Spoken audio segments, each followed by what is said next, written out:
Capítulo 121, Interlúdio 3.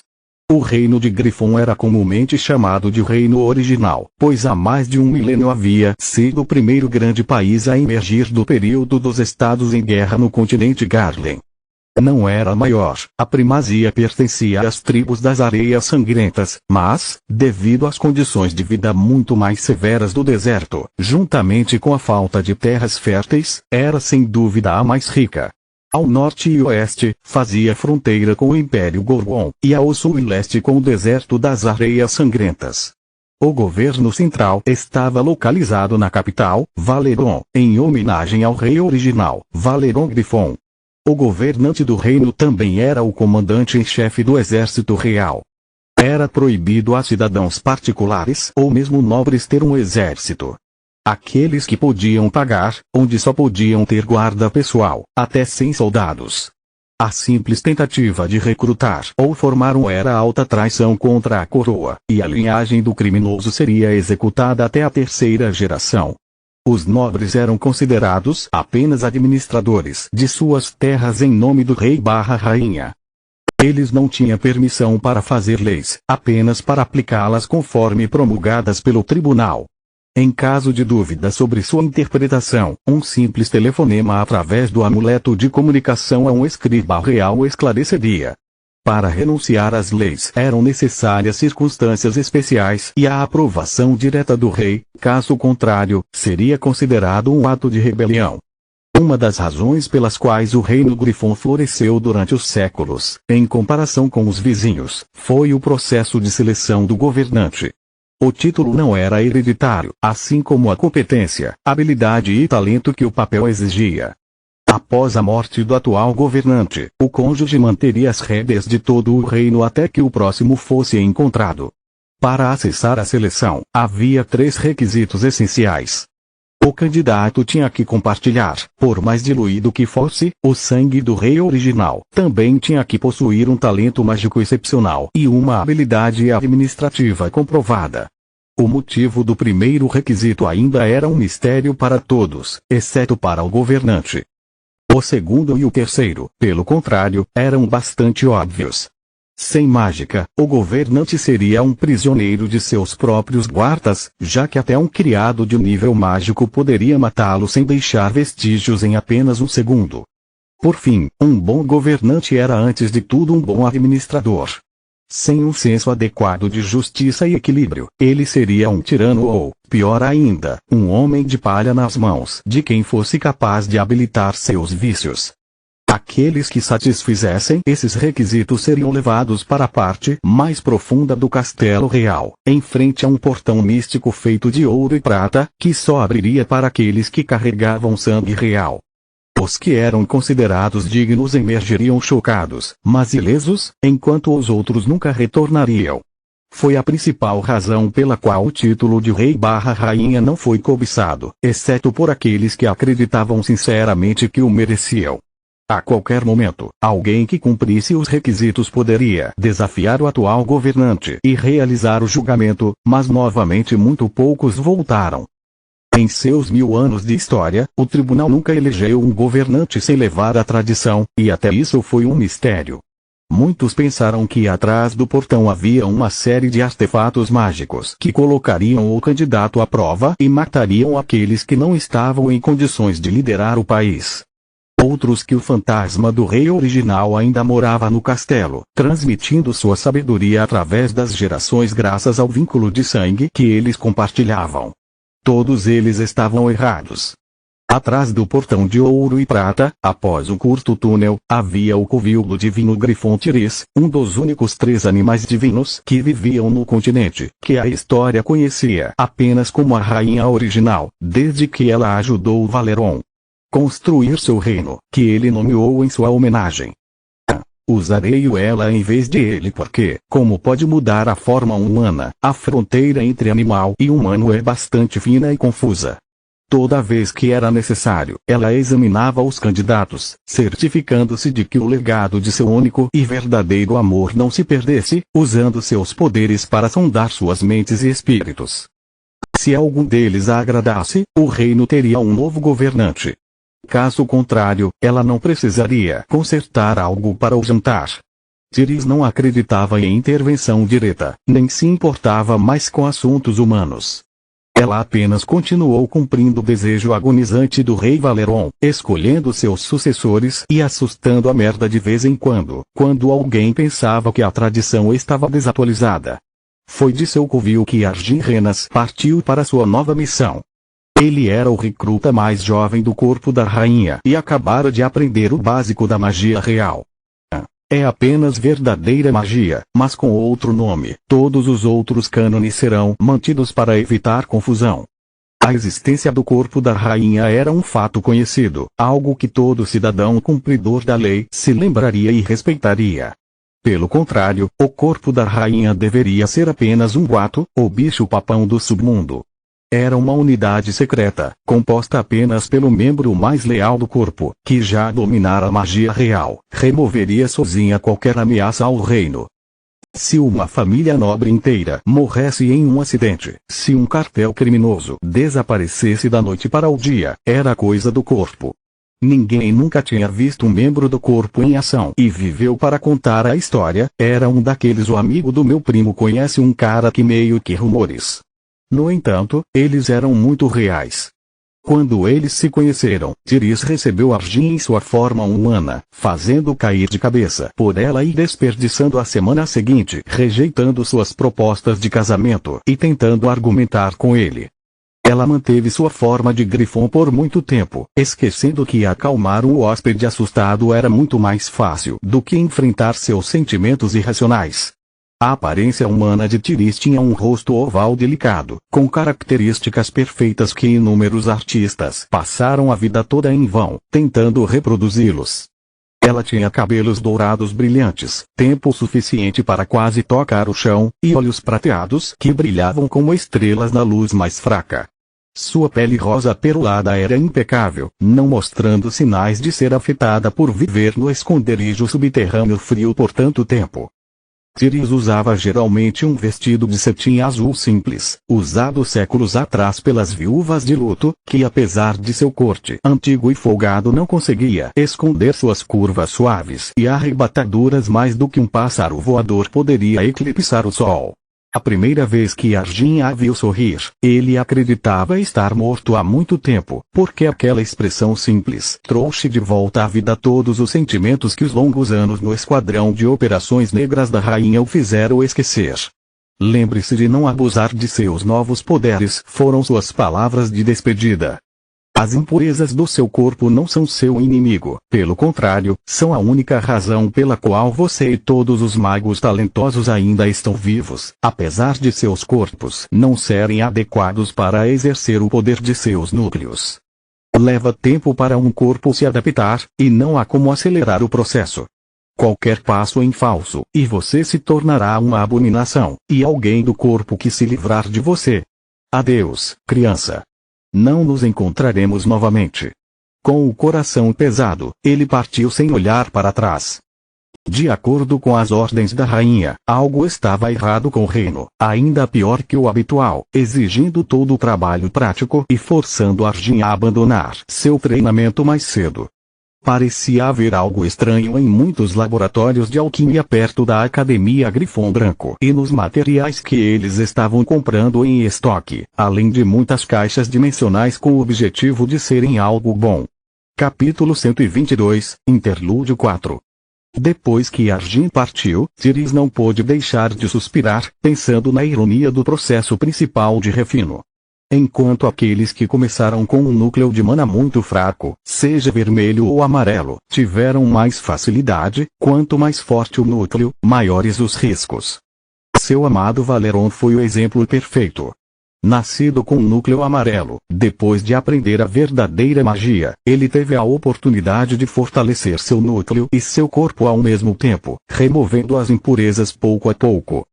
Uma vez que seu núcleo começou a ficar forte demais, a dor foi o primeiro sinal de alarme, permitindo que Therese o impedisse de refinar a energia mundial até que o corpo se adaptasse completamente.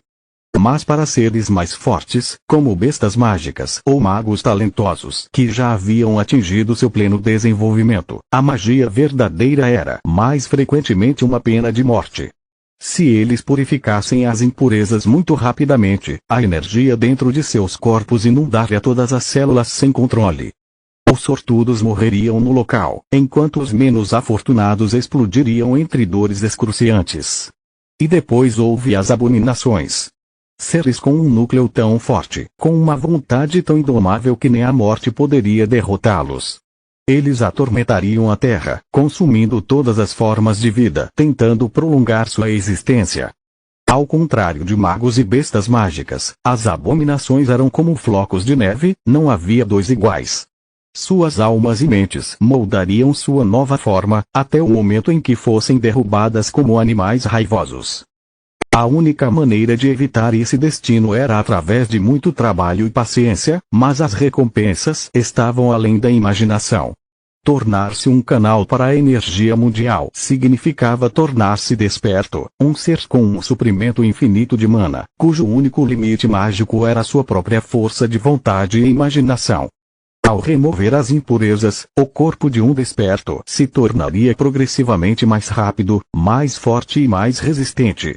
Sua cura é tão rápida que quase se assemelha à regeneração, seus 6 sentidos aguçados como os dos animais. Por último, mas não menos importante, todos os despertos teriam uma vida melhorada. Eles não consumiriam mais sua própria força vital, substituindo-a pela própria energia mundial. Era assim que monstros como os corpicores, grifons, dragões e fênix poderiam ter uma vida quase eterna. Mas isso não significava a imortalidade. Apesar de cada um deles ser realmente difícil de matar, estava longe de ser impossível. Foi por isso que a maioria dos despertos mais antigos acabou se isolando. Quanto mais forte você era, mais vaidoso se tornava, até o ponto em que se sentia autorizado a forçar sua ideia de certo e errado sobre os outros, tornando o mundo inteiro seu inimigo. Pensando no tempo que passara com Arjin e em como sua existência ainda era fugaz, Tiris não podia deixar de ponderar se seu velho amigo e rival Leigain realmente estava certo o tempo todo. Ensinar humanos não é impossível, apenas inútil ele lhe contara a última vez que se conheceram, séculos antes, quando desistiu da humanidade devido à sua tolice inata. Pensar nele, depois de todos esses anos, ainda conseguia fazê-la rir. Leigain era o único dragão que ela já conhecera que exibia suas origens como um lagarto comum. Se não fosse por seu orgulho, talvez Tiris pudesse um dia confessar a ele que ela também começara como um simples tentilhão. Enquanto corria pelas escadas, Arjin Renas ficou impressionado com a melhora de sua resistência e velocidade. Sendo um dos magos assassinos de elite do reino, ele conhecia seu corpo como as costas de sua própria mão. Como um iniciante, despertado, Tiris havia permitido que ele apenas parcialmente purificasse seu sangue das impurezas, mas as mudanças foram notáveis. Sua felicidade durou pouco, no entanto. Arjin não parava de se preocupar com o relatório que acabara de receber. Não pelo seu conteúdo, mas pelo seu comprimento. Uma única página. Isso só poderia significar que todos os recursos da coroa eram tão escassos que mal podiam funcionar adequadamente. E, considerando que incluía o corpo da rainha, a ideia foi além de perturbadora. Entrei em reclusão apenas alguns meses atrás, como a situação pode mudar tanto em tão pouco tempo? Assim que alcançou um dos espelhos, ele espetou o dedo indicador esquerdo com uma faca pequena, usando seu sangue para desenhar uma runa mágica enquanto injetava mana. A superfície do espelho tremeu, enquanto a rede secreta de passos de dobra, permitindo-lhe chegar instantaneamente ao seu destino, a cidade de Candria. Enquanto no papel era apenas uma cidade de tamanho médio, prosperando graças à sua posição em uma das principais rotas comerciais, a realidade era um pouco diferente. Sob todo o suor e barulho produzidos por seus cidadãos diligentes e honestos, Candria era o lar de um dos maiores mercados negros do Marquês. Pelo preço certo, havia muito poucas coisas que você não podia adquirir, até colares de escravos, e isso dizia muito. A escravidão era proibida em todos os países livres e era um crime punido com a morte, precedido por tortura e expropriação de todos os bens da família. Foi por causa do mundo criminoso sempre florescente que um alquimista famoso como Coin Thorne escolheu Candria para construir seu laboratório de última geração. Isso lhe dava acesso a todos os tipos de clientes e ingredientes, permitindo que ela tirasse o melhor dos dois mundos e se tornasse rico muito rapidamente. Quando Arjin surgiu no ramo local da Associação dos Magos, o funcionário mal olhou para ele. A rede secreta também tinha acesso a todos os pontos de referência oficiais em todo o reino, permitindo que os agentes evitassem ser interrogados ou revistados. A alfândega e os controles aconteciam antes da partida, portanto, aqueles que chegaram eram considerados viajantes devidamente liberados. Antes de deixar o prédio, Arjin fez uma rápida parada no banheiro, para preparar sua cobertura. Um vestido de seda extravagante era discreto no castelo real, mas faria com que ele se destacasse como um dedão dolorido em qualquer outro lugar. Ele usava perneiras de algodão marrom, camisa branca e colete. Seus sapatos novos tinham uma sola macia, permitindo que ele se movesse sem fazer barulho. O toque final foi aplicar maquiagem com magia da água, simulando uma longa cicatriz que passava sob o olho esquerdo até o queixo. Mesmo que alguém parasse de olhá-lo, a cicatriz seria a única coisa que veria. Seus olhares seriam atraídos por ela, ignorando seus olhos e nariz. Sempre que tentavam se lembrar de sua aparência, a única coisa de que se lembravam era de um homem com uma barba de 3 dias e uma cicatriz na bochecha. Segundo seus veteranos, era a melhor máscara que alguém poderia usar. Uma vez fora do prédio, Arjin lembrou-se porque odiava Candria. Quando a cidade foi fundada, ninguém esperava que um dia fosse tão movimentado, portanto as estradas não eram muito grandes. Entre as barracas dos comerciantes, as carruagens parando para carregar e descarregar seus bens e todos os pedestres que iam de um lado para o outro em suas casas, a caminhada se tornara uma forma de arte para os residentes e um trabalho para todos os outros. A atividade movimentada obrigou as pessoas a esbarrar umas nas outras, fazendo dessas ruas apertadas um paraíso para ladrões. Quando Arjin finalmente chegou ao seu destino, ele havia sido roubado 4 vezes da bolsa de couro que carregava no pescoço, segurando algumas moedas de cobre e prata para esconder o fato de que ele tinha um anel dimensional. A cada vez, ele era forçado a substituí-lo pelo que pudesse encontrar nos bolsos daqueles que o estavam roubando, a quem ele roubou de volta com um truque de mão. No processo, Arjin ganhou 3 moedas de prata, que ele doou a um sem-teto sem nome na estrada. Ele circulou pela loja de Atorne, fingindo verificar as barracas próximas enquanto procurava uma maneira de entrar. Estando na parte alta da cidade, o tráfego era limitado e isso lhe permitia apimentar as coisas com magia. A cada passo que dava, Arjin lançava ondas mágicas da terra que se infiltravam nas paredes da loja antes de voltar, como um sonar, permitindo que ele procurasse passagens secretas.